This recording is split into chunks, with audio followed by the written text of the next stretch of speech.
4th of July is in 1 week, and while one of the best parts of it is fireworks, it can get scary quickly without formal fireworks safety knowledge. Joining us now, Tyler Lyer from Aero Service Team to talk all about fireworks and, of course, preventing fires. Thank you so much for being with us today, Tyler. Thank you for having me. So just right off the bat, can you talk to us, about the safety and importance of fireworks in homes and grills and all those types of things? So yeah, we wanted to focus a little bit about just things that are preventable, especially around the holiday with people gathering and using gas grills, charcoal grills, shooting off fireworks. July is actually about a fifth of the fires that happen throughout the year happen during July. A lot of them around gas grills and accidents and things that are happening with misuse. A scary statistic and something for us to all be aware of. So let's talk about that prevention and preparation. What can we do ahead of time to kind of prepare for fireworks and take that extra precaution around our home? Sure. So a couple of different things you can do, especially with the grilling situation. A lot of people may be gathering, getting together, making sure that our grill is far enough away from the house, 2-3 feet, because there's a lot of heat coming off. Making sure it's clean so we don't have flare-ups, and also making sure that line from the propane to the connection point is solid so we don't have an accident flare up. Now, as far as fireworks go, making sure that those are out, right, and actually have sat for a while, maybe putting some water on them before they get put into the receptacle. We see a lot of issues with things being put in too early into these receptacles. These receptacles nowadays are all plastic, so they're combustible, right? So we'll have it next to the house or in the garage. Pretty soon we think the charcoal's out or the fireworks are out, and then we have an incident occur where we have a fire flare up on a house.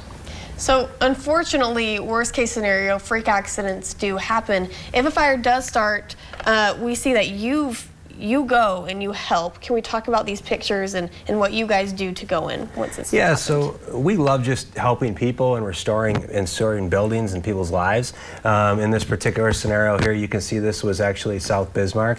This was a firework incident where they had been shooting fireworks and thought that they were out.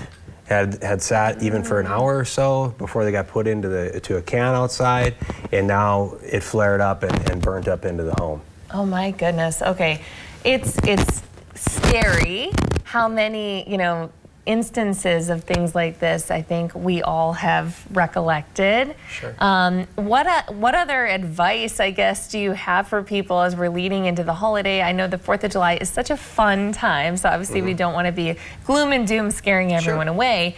But I think being prepared, like you said, and taking these extra steps is so helpful. Yeah, be prepared and be smart and watch what the kids are doing, especially when they're using fireworks. There's lots of combustible material that can create a problem. This particular one here, you can see something you would never think of. We see the pot down in the corner there. It's actually potting soil, and potting soil is actually extremely flammable. And is they made up of mixed material, shredded wood, aerosols. People will take a cigarette, put it in there maybe at a party or whatever, wind blows, and now we've got combustion and ignition that got onto the house and started this garage on fire. Oh, so scary. I think we have some other pictures too, some other photos that you sent in. Tell us about this one. So this is a very unique incident. This was in western North Dakota. This is actually the neighbor's house. The fire came from next door, and it was an extremely windy day, and it actually drifted about 30 feet from the house next door. They had put a cigarette into a Crisco can, and a Crisco can is a round cylinder with lard grease in there, and it ignited a super windy day, and it actually burned on that house and flared onto the next house. So severe damage to both homes in that incident. People were out of their homes for a significant amount of time while we restored them. Wow. And the restoration before and afters are so impressive, Tyler, whenever we've seen some of those photos. So it's incredible work what you guys can do for people to restore their lives. But really quickly, I know we have to go. I know you guys always have an amazing float in the parade. Can you give us any hint of what we can expect this year? It's very patriotic. So Good. It's going to be a good year, I think. Okay, well, very excited. And Tyler, thank you so much for being with us today. Yeah, thanks for having me. And again, Aero Service Team, they're located on 2925 East Broadway Avenue. Phone number 701-223-9249, or you can also visit their website at www.aeroserviceteam.com. But keep